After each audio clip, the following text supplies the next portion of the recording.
In 2017, Ben Cohen was living the dream. His politics news site, The Daily Banter, was generating over 6 million visits a month and enough advertising revenue to support him and a small stable of writers. But then the floor fell out from under him virtually overnight. Facebook pivoted away from news and sent his traffic plummeting. Without traffic, his advertising revenue crumbled. So in an act of desperation, Ben pivoted his entire business model into paid subscriptions.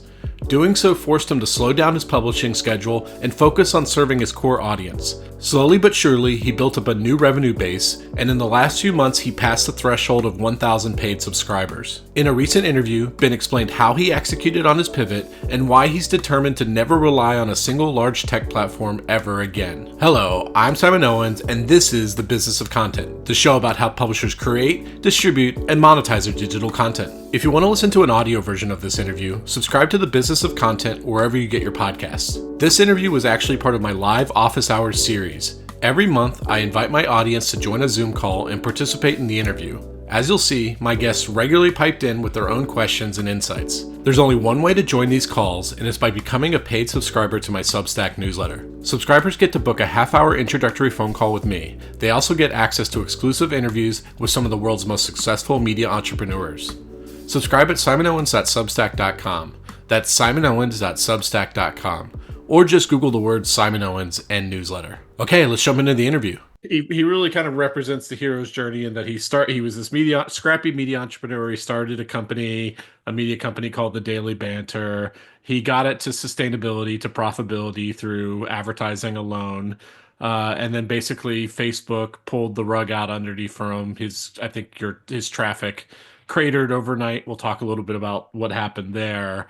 And basically all his advertising revenue went away, and then he pivoted to paid subscriptions and has recently crossed the 1,000 paid subscriber mark. So I'm really looking forward to get into this into it with him. And just as kind of a reminder, there's not really going to be any kind of Q&A at the end of this. Like maybe there will be a little bit, but like I encourage people to throw your questions into the chat itself while we're talking, whether it's a question or maybe it's like just an insight that's related to what we're talking about, and I will call on you. And I want this to be, as interactive as possible. I don't want it to just be something that's just a two-way broadcast or one-way broadcasting.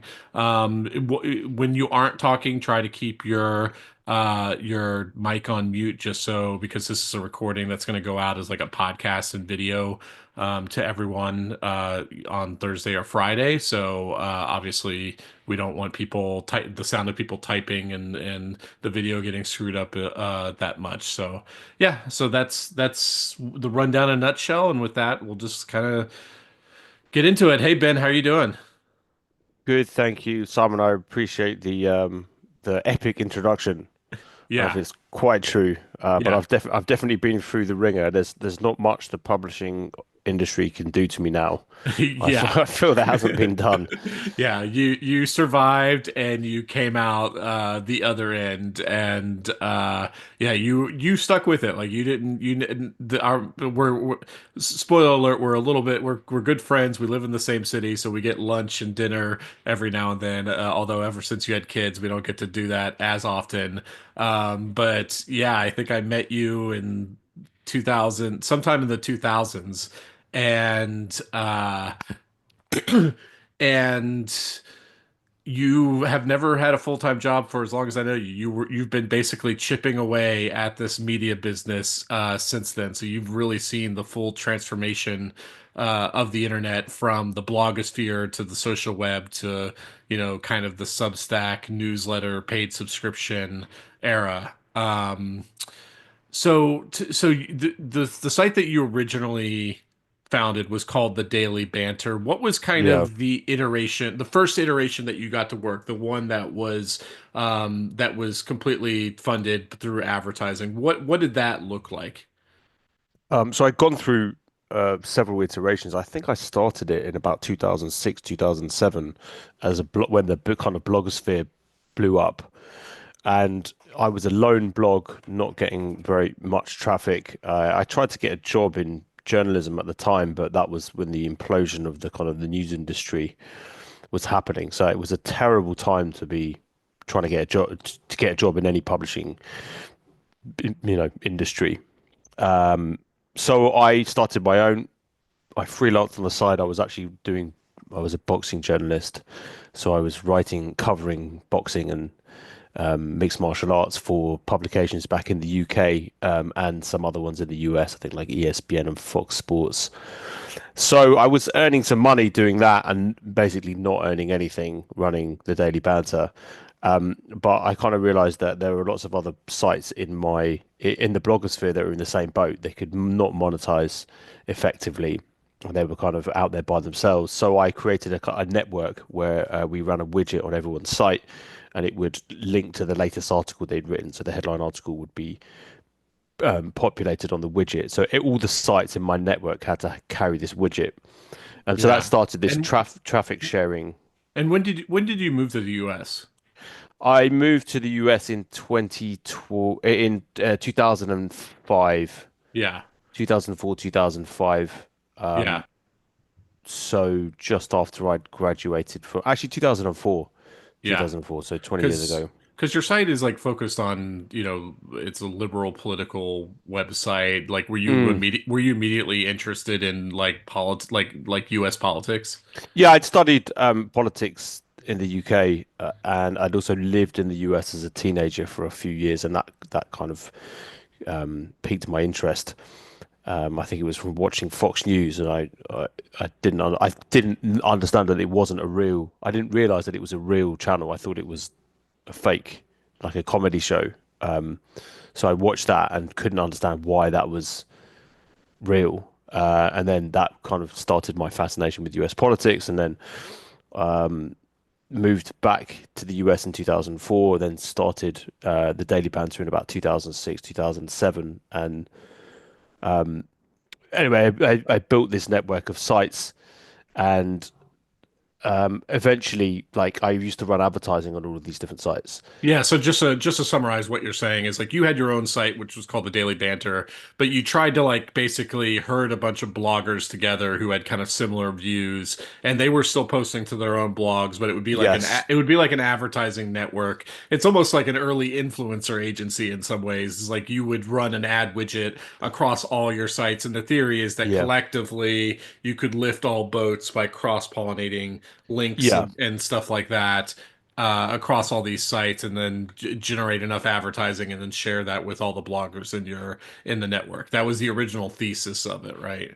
Yes, yes, and it worked. It did work. It worked for a while until one of my main advertisers pulled out and took down mine, basically wrecked the model of my network like almost overnight.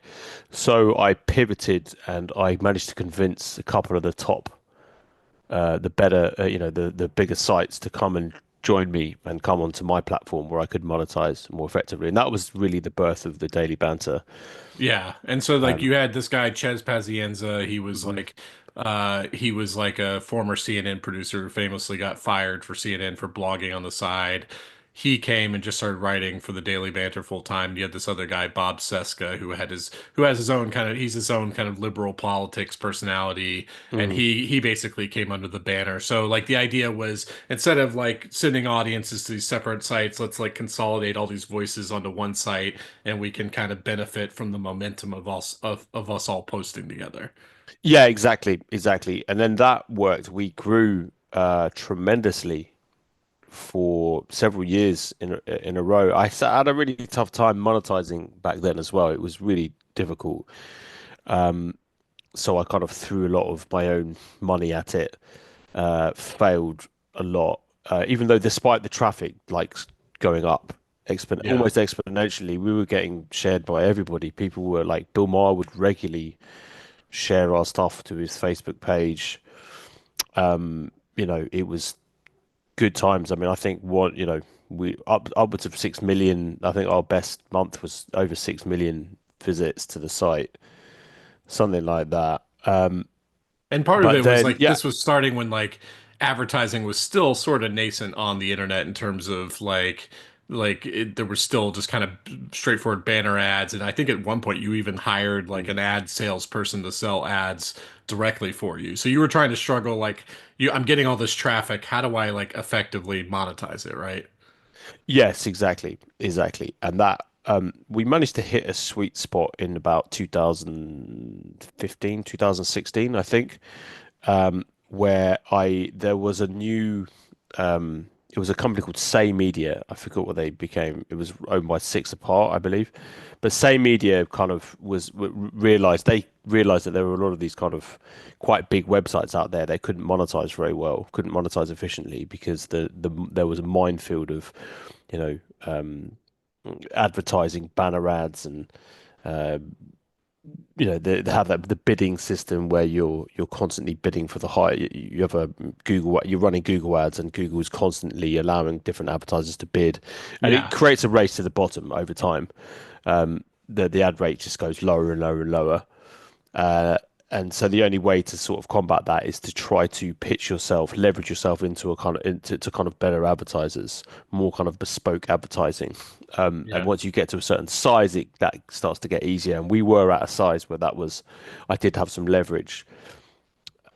So Six And Apart, also like programmatic advertising was starting to get like become more of a mature, field where if you had the traffic, like the ads weren't always fantastic, but like they would you could just generate the traffic and then this ad tech would insert the ads into your various widgets that you had across the site, right? yeah, yeah, and but I mean, it really is a full-time kind of operation thing. You have to have people who really know what they're doing, and Yeah. I didn't have the bandwidth. I couldn't.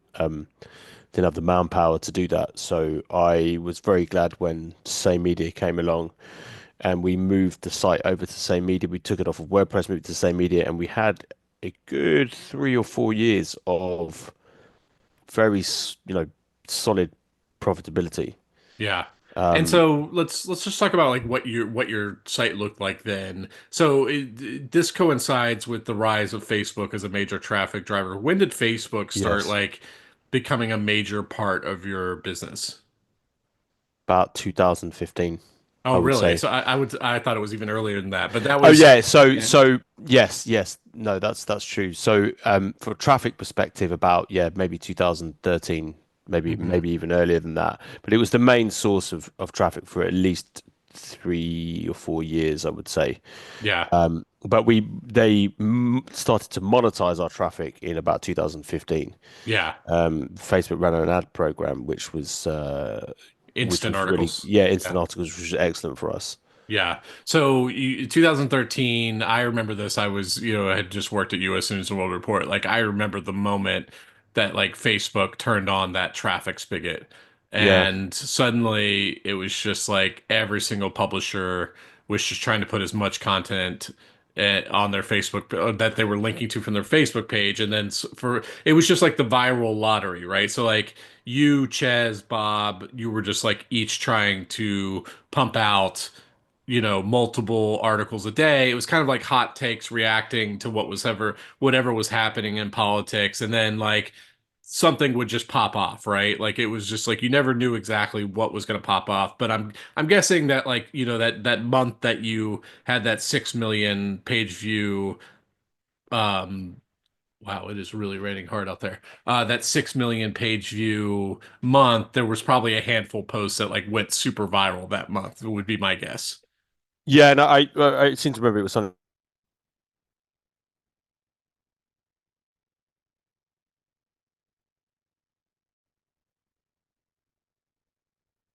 Is everybody else still on here? Was he the only one who froze? You can hear me? Okay. Let's give him a minute to come back. Where he lives in Tacoma Park, which isn't far from me, and we're having like Hello. torrential. Yeah, you there, Yeah, Ben? yeah, I'm back. I've attached to my Wi-Fi went down, so I'm on. Can you hear me? Yeah, we can hear you fine. I was just explaining them that we both live near each other, and there's like It's raining. Yeah. torrential rain outside, so maybe your internet cut out. But I Yeah. was saying like in six like that month that you had 6 million page views, I'm guessing that you had like a few like very viral individual pieces that month, and that's like where the traffic was coming from.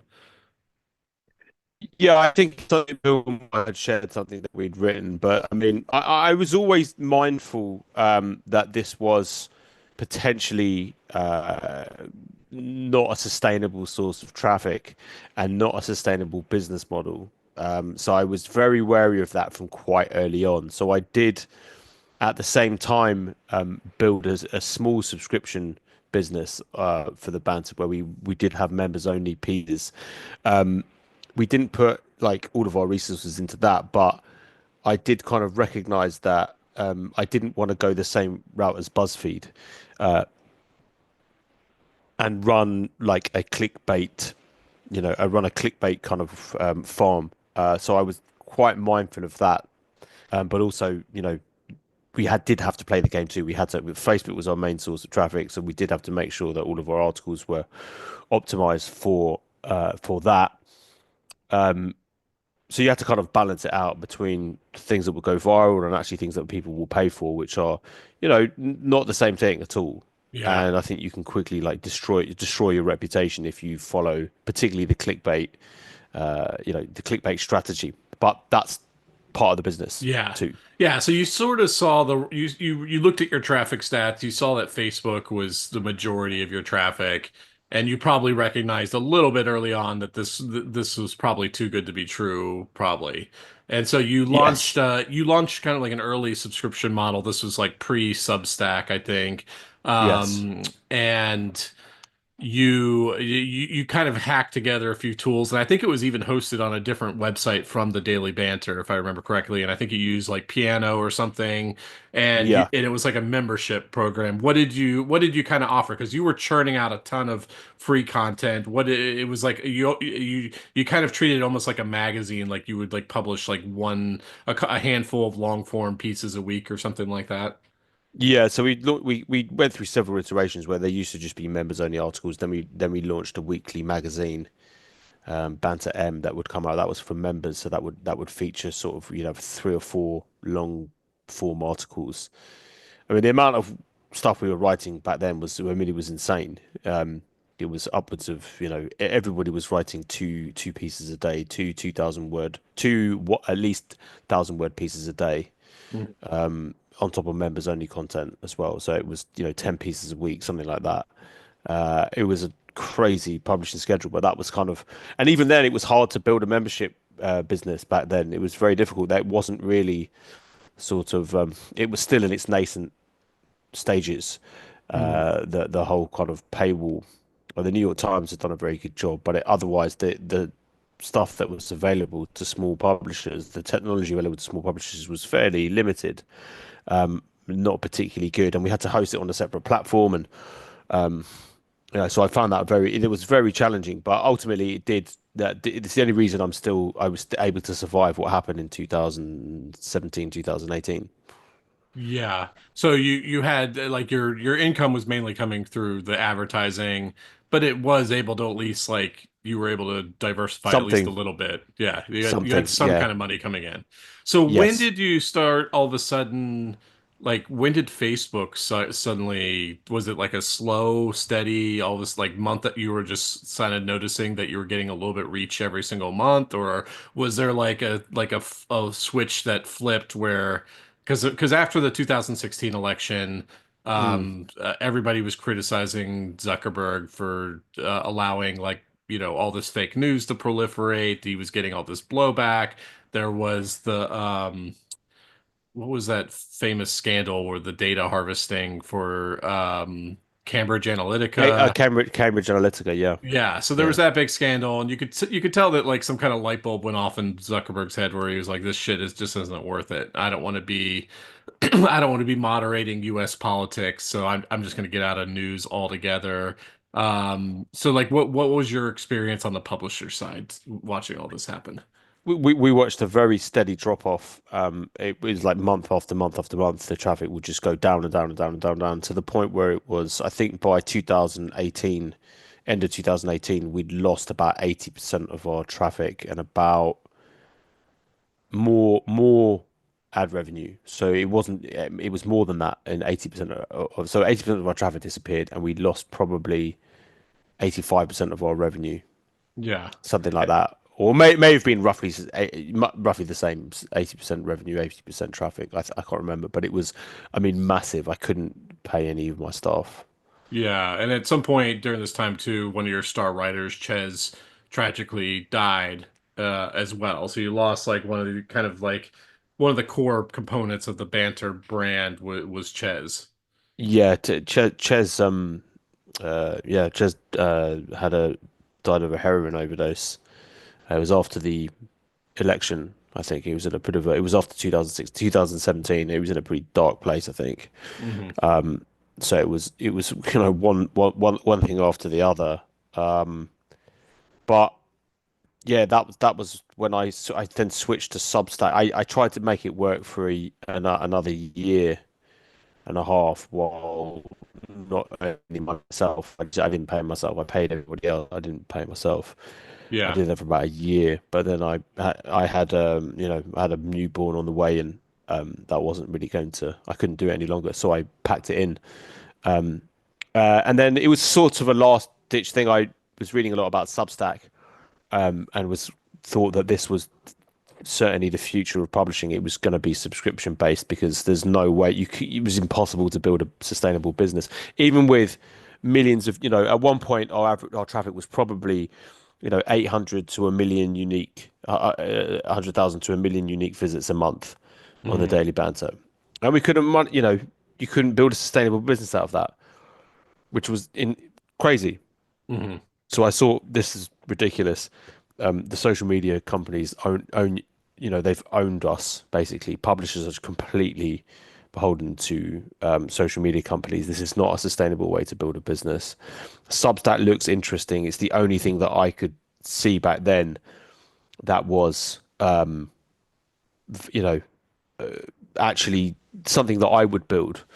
And obviously it bypasses the need for social media because if you can build a direct relationship with your readers through email, then who can stop your distribution? No one could stop, no one can cut that off from us. So I thought, okay, well, I'll do something else, but I'll give this a shot first and see what happens.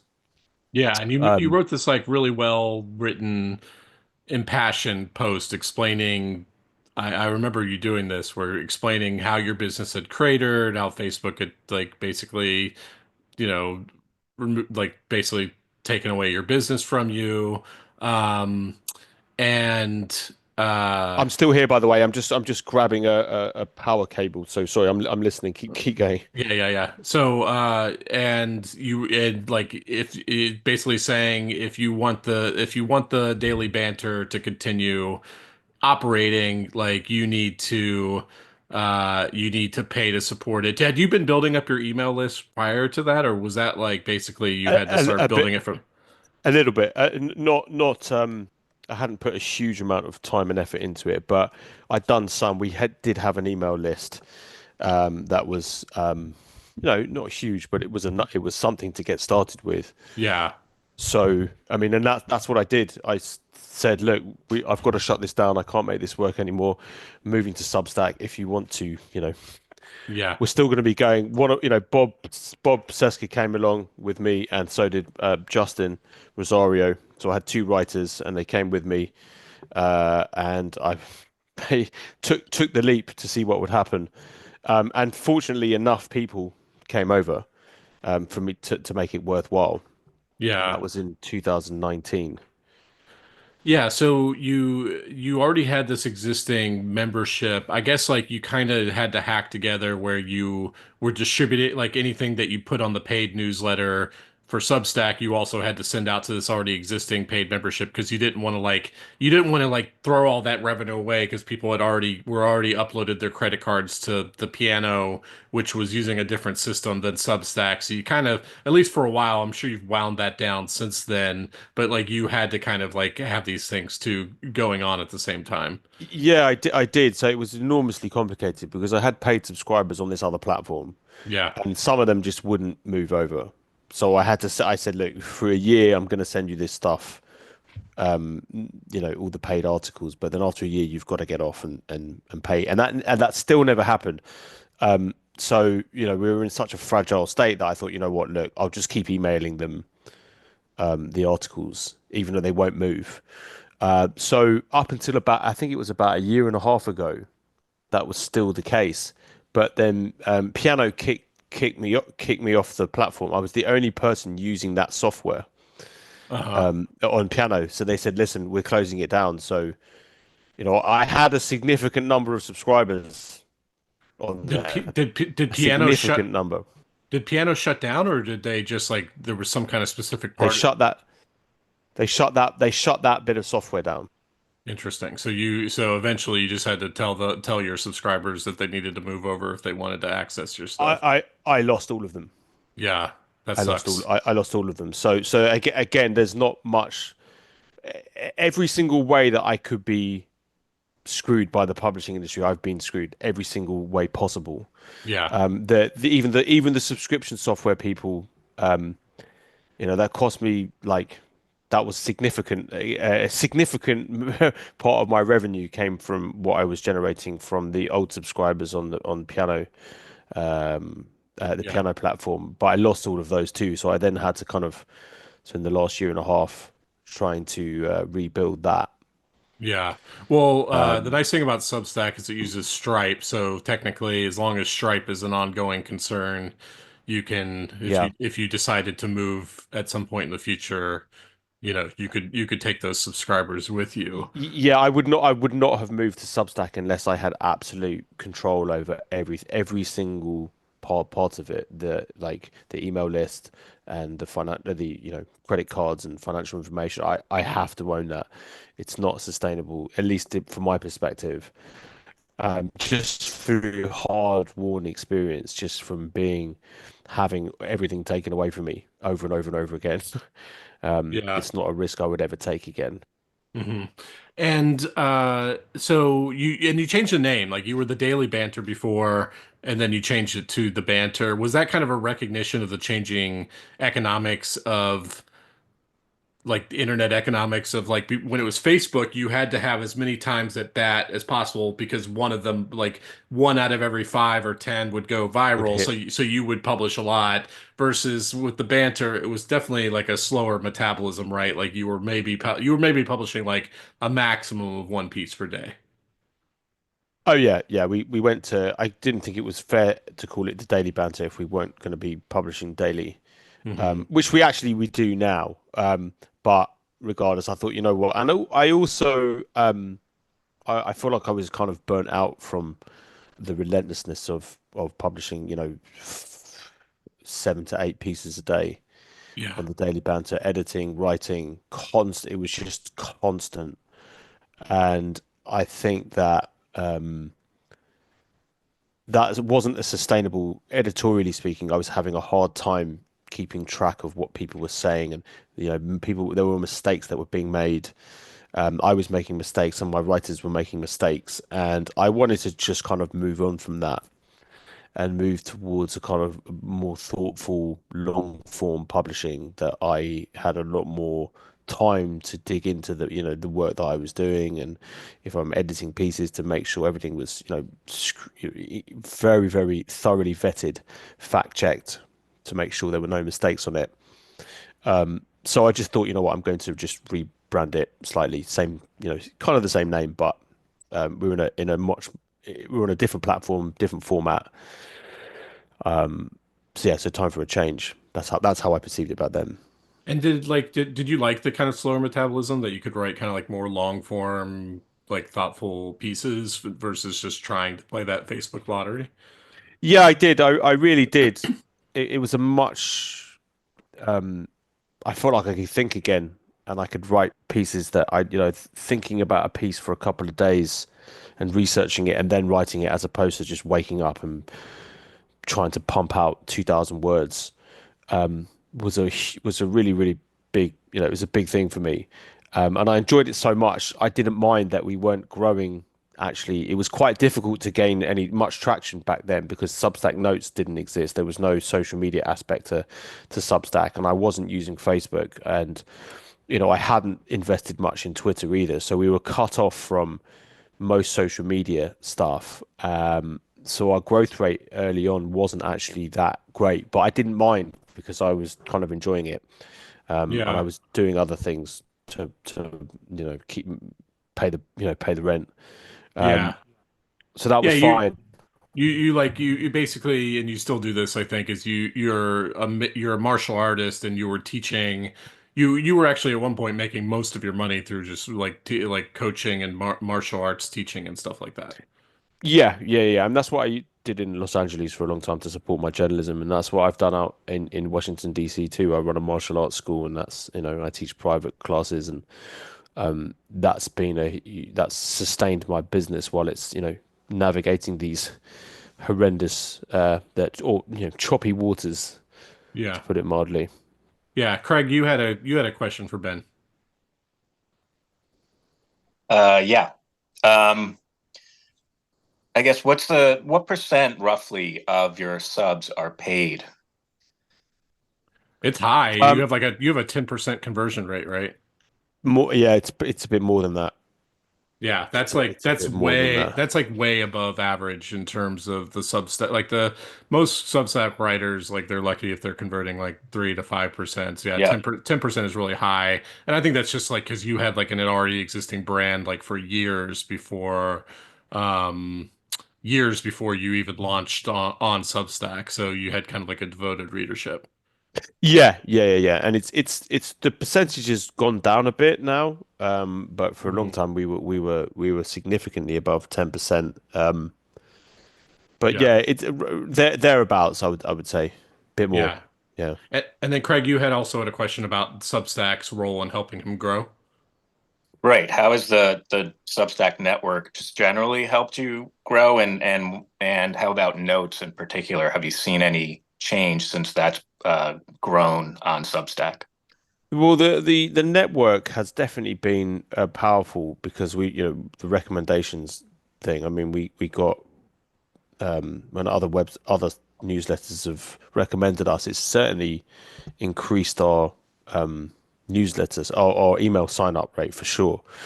I think yeah, Tom Hartman, for example, when he recommended us, we saw a fairly big jump in subscribers, and that was a big boost. But I would say Substack Notes has been probably the most significant contributor Mhm. to our growth, at least in over the last couple of years. Yeah, I've also seen a lot of growth from the Substack network, both through notes and just the recommendations feature as well. In fact, I would say well more than 50% of my growth now comes from within the Substack network itself. What are you doing on notes? Is it just like you're kind of like almost using it just like a Twitter replacement where you're just kind of commenting on things that are happening in politics throughout the day? Like what's kind of your approach to that? I treat it as I would have, as I treat social media, but a slightly more thoughtful version of it, Mhm. where I'm not necessarily trying to write the most viral thing. I'm just saying what I think about stuff and posting articles I think are interesting, and you know, trying to have interesting conversations with people. It's very much, it's a different experience to Twitter when you're sort of abusive, and you're trying to own people, which I avoid that like the plague. So I think Notes fits what we do really, really quite well, and it has been a huge boon for traffic and for subscription signups. It's been fantastic. Yeah. And just to close a note on notes, do you find you're getting a lot of engagement on it? Like I find like it's definitely like it's probably not my largest social network, but because there's such a high overlap between people who subscribe to my newsletter, so people who are my biggest fans, like I do get a decent number of likes and comments and restacks and stuff like that. So what were you saying? What's the engagement like? Yeah, the Yeah, what's the engagement engagement is, like? yeah, generally speaking, is excellent. I mean, everything in politics is obviously, you know, cyclical, so it's not it goes up and down according to how controversial the topic the news is that week. But yeah, generally speaking, the interaction is I haven't seen much like it. Yeah. It's way better than Facebook or Twitter, at least in my experience. It's way more interesting. Yeah. Arun, you have a question about building a one-person media company.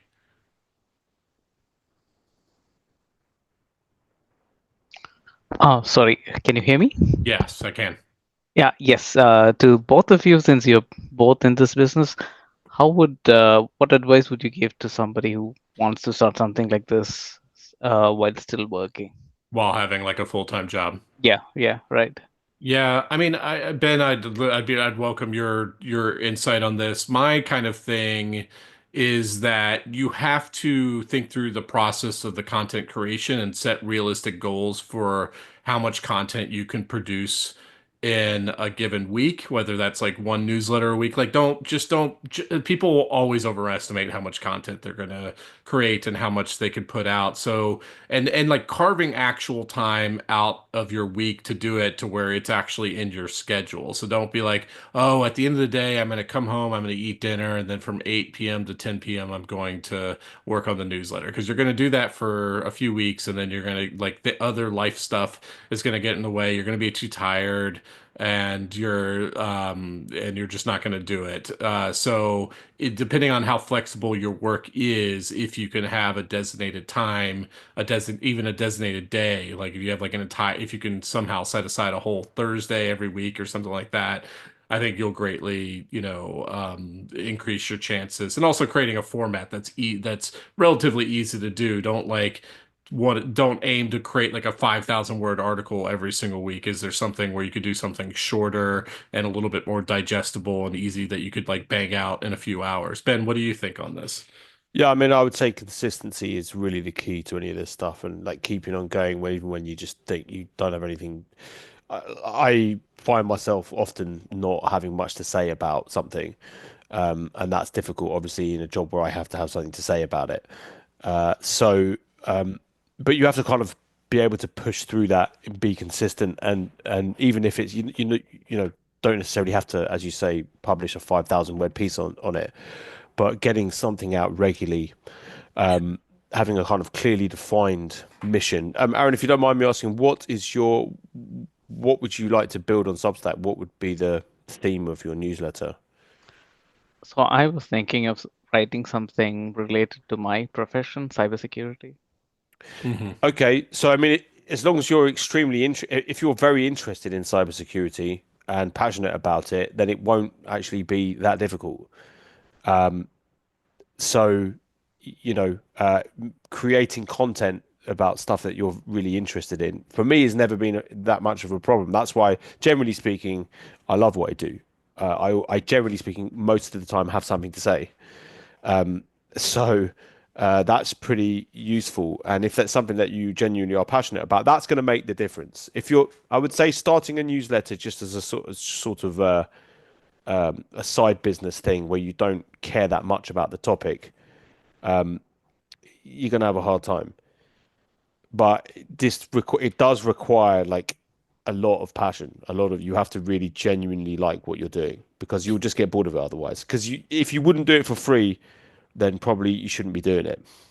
And one of the favorite sections of my newsletter that people tell me is my quick hits. Like I always used to like write these like long essays like twice a week that were like 1,500 words long. And now, as you see with my free newsletter that goes out Tuesdays and Fridays, those are just mainly just like here's a piece of news and here's like my 50 to 100 words like of my analysis and like what I pulled out from this news that I think is interesting. So it's not taking me a lot of time to compile those quick hits together, but I tell people, or people always tell me when I get on my subscriber phone calls with them, it's like there's always at least one item in that quick hits that I find like that I wouldn't have found on my own and that, I thought your take was like really interesting. So that really kind of underscores like it doesn't need to be that complicated or some huge lift. And of course, I still do the long form content. I do, my podcast interviews, I do long form articles and stuff like that. But in terms of like, if you're just trying to build like a regular cadence, you don't need to, necessarily spend 30 to 40 hours a week like creating content. You just have maybe like you can take 5 or 6 news items and just kind of riff and just like, block quote from the news and then just having, if you ever look at like Daring Fireball, John Gruber, he covers like Apple and tech and stuff like that. It's kind of like the model he kind of pioneered, where he just links to an article, quotes the most relevant part, and then has a few paragraphs of his own analysis. And I think like that can provide, a lot of value and stuff like that. Definitely 100% keep, agree with that. Yeah, yeah, 100% agree with that. and people should definitely keep on throwing questions into the chat. Love having this kind of, people speak up. Ben has a wealth of knowledge. I have some knowledge as well that I'm happy to give advice. So don't hesitate to ask any questions that you have, and I'd love to call on you. So, like Ben, in terms of like the cadence of like converting free to paid, what are you doing? So like I see that you do something unique. Is like you put out these free columns, you put out these paid columns, but then in the free newsletter, you're also teasing the paid stuff and like constantly trying to get people to see what they're missing out on. So like what's kind of your approach there? Yeah, so I mean, I think over the years, I certainly found that what people will convert on and what they won't convert on, and nobody knows. Genuinely speak, I really don't think anybody knows. Yeah. And that's something I keep on learning is like I'll get this huge surge in subscribers and I have no idea why. Then I'll have a couple of weeks where I'm like struggling to convert people, and it just seems to happen at random most of the time. Yeah, it's highly unpredictable, and I just make a point of saying like about 50% of our stuff is for members and 50% isn't, and what is free and what is not are I don't know. I make it up as I go along. I wake up and think, okay, I'll read. If one of my guys has written a piece, I'll look at it and think, I'll put up members. That seems like a kind of. I think people might pay for that. Sometimes they don't, but I've sort of given up trying to predict it too much. But I do a kind of 50-50 split, and I try to put more substantive stuff behind the paywall, just so I do think, generally speaking, not all the time, but I think you do need to provide value for your subscribers, like to Yeah. keep them sticking around. Yeah, and if I had to guess, if I like went and like question all the banter subscribers, probably like 70 to 80% of their motivation is because they want to support you, and they also might have like a liberal politics leaning, so they believe that they're by supporting you, they're helping to fight like conservatism and republicanism and stuff like that. But by putting the stuff behind the paywall, like that's got to get them over the edge. It's like that you do need to provide some kind of extra value, some kind of excuse for them to convert into paid subscribers. Yeah, exactly, and I sort of also think that I know that some people can generate money through donations by not having a paywall and providing everything for free and hoping that people will pay up. And I think that's probably true in some cases. Some people can do that, but I would say most people can't. And you kind of have to remember that, what you're doing is also a business, and you have to pay yourself and you have to pay people who write for you, and that's important. And I think telling readers that like is pretty like, look, this is a job. I do this full time. We I pay writers. This we can't do it for free. And I don't think anybody should do that. At least in my opinion. So I think trying to have that kind of honest relationship, and providing people discounts and saying if you can't afford it, like talk to us. Comp people with membership. I've comped so many people memberships because they haven't been able to afford it. But generally speaking, I want to provide value for paid subscribers, and for the free readers. Look, they can get at least 50% of it, or try it out. Give people trials, give people discounts, that kind of stuff. I think it's worth trying lots of different methods to see whether people will bite. But if you produce consistently good content over a long period of time, you will convert them people into paid subscribers. Yeah. Like you just will. But if you constantly pumping out half-assed stuff that you don't really care about, nobody will. People know people. There's a sense of quality. People have a very, what they'll pay for is, if people are very particular about what they'll pay for. Yeah. Chris, what do you have? What do you want to talk about? Well, Ben, you mentioned earlier about having a certain point that your business evolved and then you were able to get bespoke advertisers or supporters. And I was just curious about how that happened. Did you meet them at a conference or did you cold call, email people, or how'd you go about getting bespoke supporters or financial backers? So I didn't get financial backing, but I got this company, Say Media. Uh, I can't remember whether I reached out to them or they reached out to me. I genuinely don't remember. I'm fairly certain that I reached out to them because I certainly wasn't big enough that people weren't cold calling me. So it's probably I reached out to them, but they responded quickly and said yes. We'd be interested as I remember it. Uh, and that was, I think there were certain, you had to have a traffic threshold. So once you've built an audience, then it becomes easier to make those calls and people will listen to you if you say, got a million unique visits a month. Someone's going to pay attention.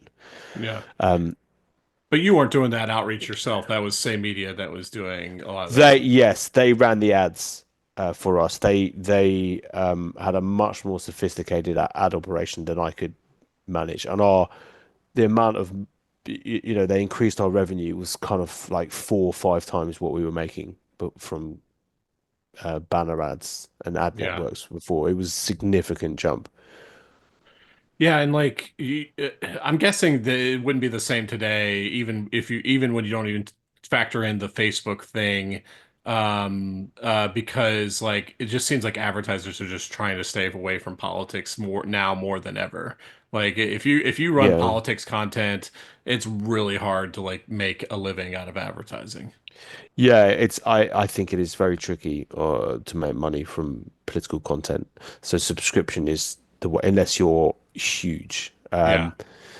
But at least for politics, I think that subscription Yeah. is the only viable business. Yeah, I just saw news that like Ben Cohen or Ben Shapiro's company, The Daily Wire, they're making $200 million this year. And they're just building, they're just like, oh, if advertisers aren't going to advertise with us because of our political content, we're just going to like create our own brands and distribute it. So they have like like a men's shaving razor brand, and they're generating like I think $20 million a year just from that.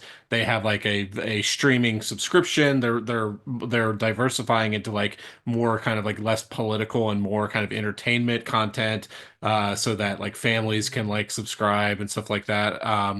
I forget what other products they're selling, but like kind of commoditized products that Yeah, people have to buy no matter what. So it's no big deal whether they buy their shaving stuff from Gillette or the Daily Wire and stuff like that. Chris, I know you're like this is something that's kind of bedeviling you is like you're trying to do ad sales and stuff for your company. Like you run a bunch of local news kind of websites in several different cities, and I know you've had some struggles with like how do you get advertisers like interested?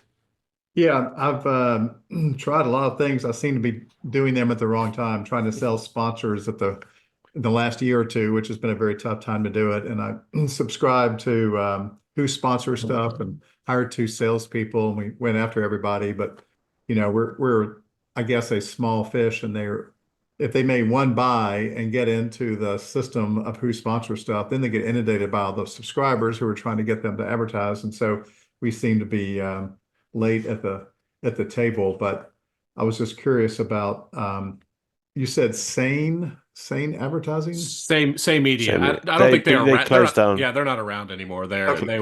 They were a company like yeah they bought a bunch of like new websites like blogs like I forget there was like a Yeah, tech blog that they've bought, and then they were like oh, and then they pivoted and they were like oh, instead of owning the content we're just going to work with like these already existing content creators like Ben, and we'll sell the advertise for them and we'll provide the tech stacks of the CMS, and then they can work on the content and we'll work on like helping them build an audience and advertising. But like Chris, I think more and more people are looking for outside partners. This is certainly something I'm doing. Like I'm bringing in an outsourced partner, and I'm even willing to give this partner way higher than the 20% commission that is kind of like the normal kind of commission for advertising, just because like I need someone who's like who has that background Hmm. in advertising and sales and can actually like knows what they're doing versus me who's always going to do a shitty job of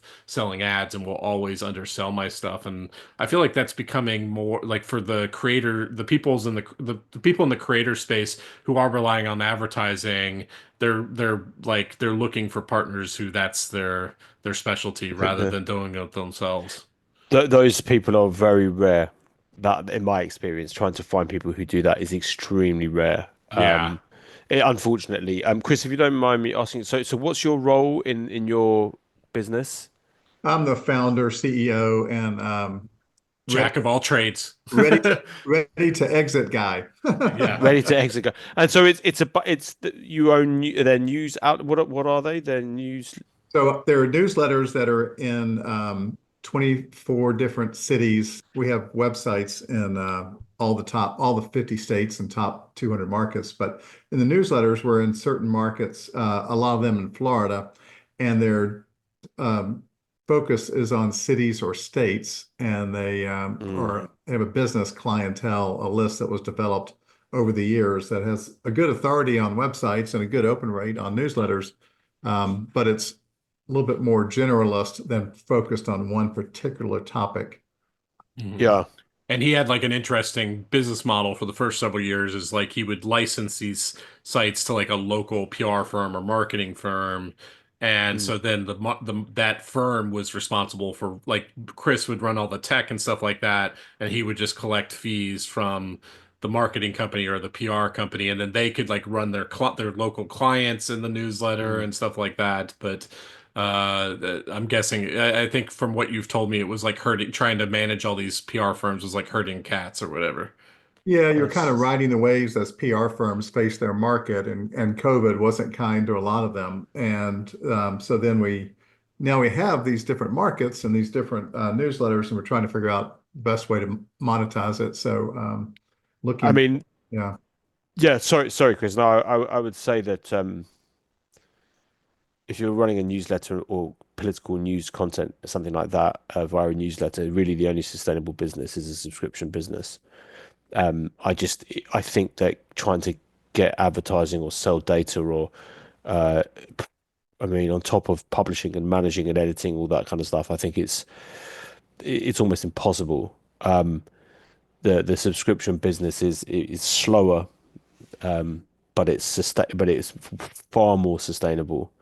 And I think that those now, at least that's where the things are today. I think if you have significant size and scale, if you're in the New York Times, then yeah, sure, advertising is you can do that. But you need to have someone who can leverage your data, who's constantly developing relationships with advertisers, and I, Yeah, it's a lot of work. I yeah, tried to do it myself.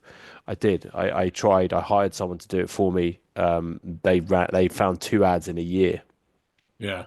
In I it, don't in know. I it. mean, I'm not as bearish as you on it. Like Chris, But I'm sure. maybe I'm not. Yeah, perhaps I'm biased. I've just Yeah, yeah. Chris. Maybe have you seen my interview with Michael Shapiro, who runs the Tap Into network? No, I don't think I saw Oh that one. yeah. Yeah, you should Google Simon Owens and tap into or Simon Owens and Michael Shapiro. He's built like a network of local news sites and like franchised them out. So he, finds locals in the different counties he launches in to like actually get a franchise and he does like a revenue share with them and he's built out lots of good advertising products. So there's still money to be squeezed out of local advertising. Also should check out my interview with Scott Broadbeck from Local News Now that I Mm. published a few months ago as well. Arvin, you have a question. I don't know if I'm pronouncing your name correctly. Yeah, that's correct. Yeah. I was kind of curious about podcasting. I've just kind of seen a lot of writers, publishers, and Substacks starting to like try out different types of content production. Podcasting seems to be kind of hot, all the rage lately. Hmm. I'm kind of curious, like, have you either of you considered this and mostly as a way to like reach more people, monetize your content better? Yeah, I think of it as like a parasocial relationship creator. Like I said, like probably the people who become paid subscribers are like people who want to support Ben. And so by having people listen to his voice or see his face, that will create a better parasocial relationship and will make them more likely to convert into paid subscribers. Like I was experimenting with Substacks like paid subscription podcast tools, and I'm kind of winding that back down and making my episodes 100% free again, and then just paywalling like my long form written content, just because I think there's still just so much friction with paid podcasts that like unless you have like a lot of scale, it's just really hard to like get people to like click on a link and then upload this like private feed to their podcast player, and it works differently on depending on if it's an RSS feed or versus this like the Spotify system. So I'm kind of like moving away from the paid podcast, but like I do think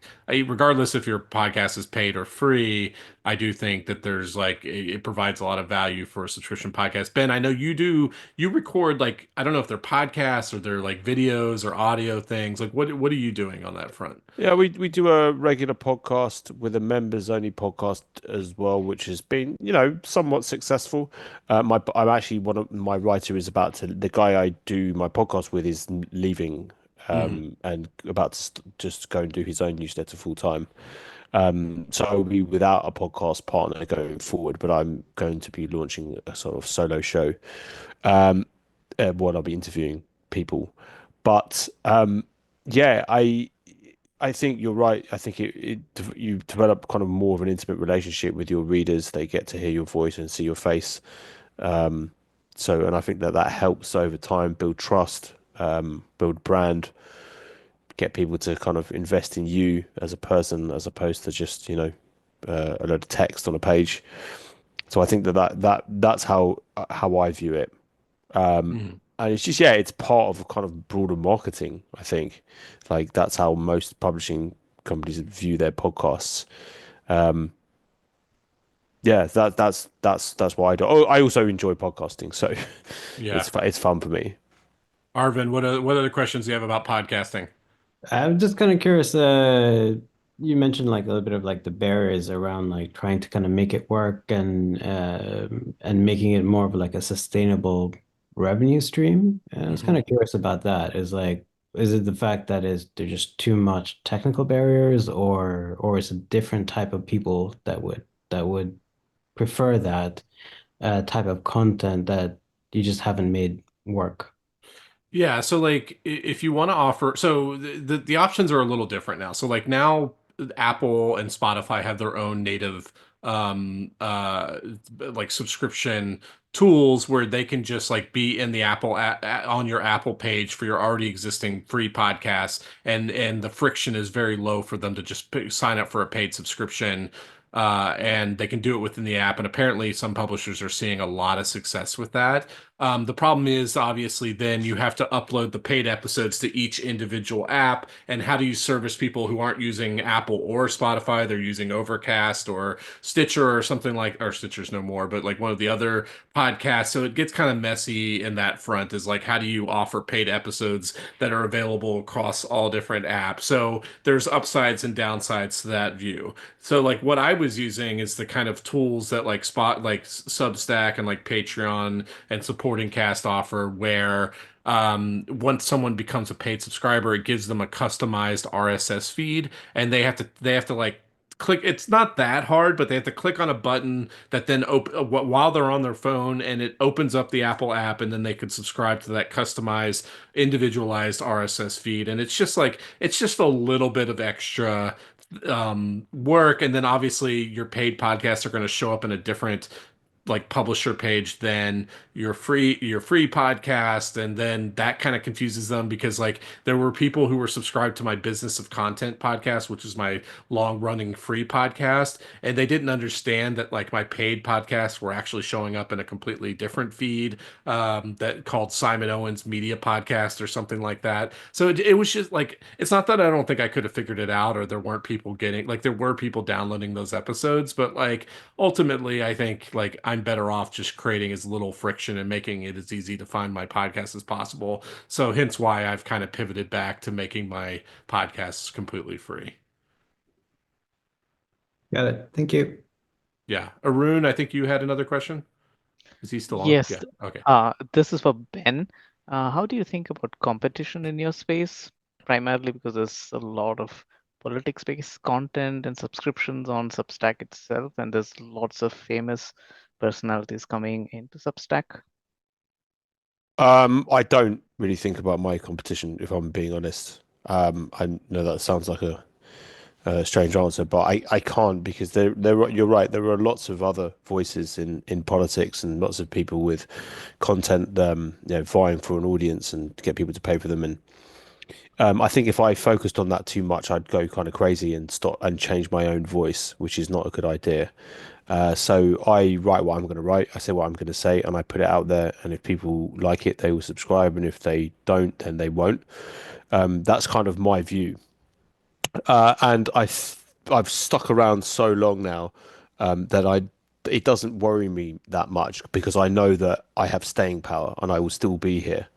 You know, where there might be a new hot newsletter like where everybody's reading it, and I don't mind. Can they keep up the publishing pace? Can they sustain the pace? Will they be around in 5 years' time doing the same thing? Sticking out the bad times when subscriptions aren't going up. That I feel like that's my one advantage is that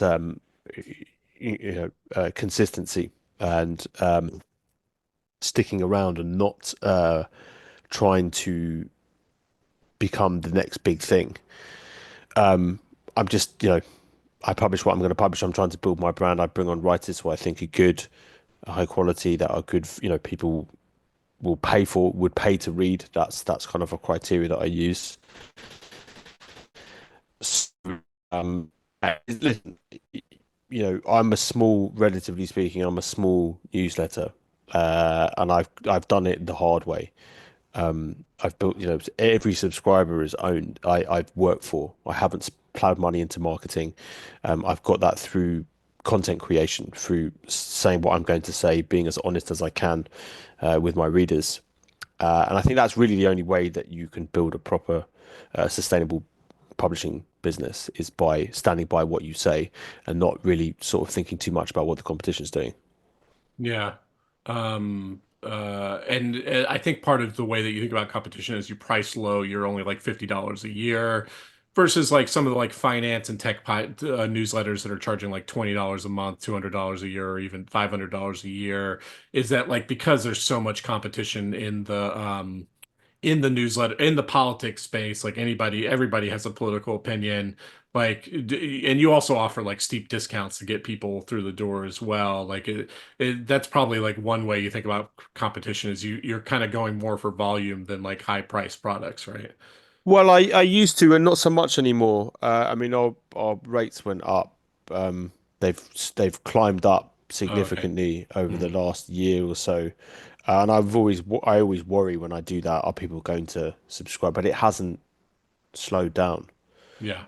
It stayed the same, and I do think that that's because we publish it's high quality stuff that we publish, and we put a lot of time and thought and effort into it. And I think hopefully you can see that from the work that we produce, and so people will pay for it. People will pay that to support us. You know, so I have played around with different price points and discounts, and that does work. The discounts works. It gets people in the door. I think I always like it when people subscribe without a discount. That shows like real loyalty to what we're doing. But yeah, I do think also you should set prices at what you think it's worth.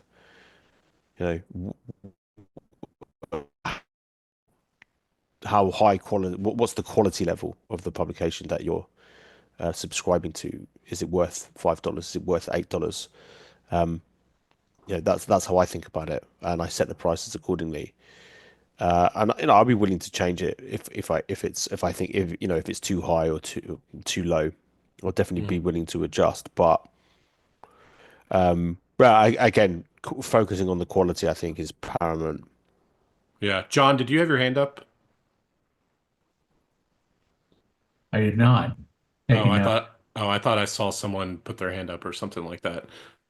Cool. Well, I know we come up to the end of the hour. Were there any rapid fire questions anyone had for Ben or for me before we head off, now's a great time to ask me any question. It doesn't have to necessarily be about Ben's thing. It could be something more general. Good. Now's the time to do it. Going once, going twice. Okay, 3 times. Here we go. So I'm going to go ahead and stop the recording. You want to stop the recording to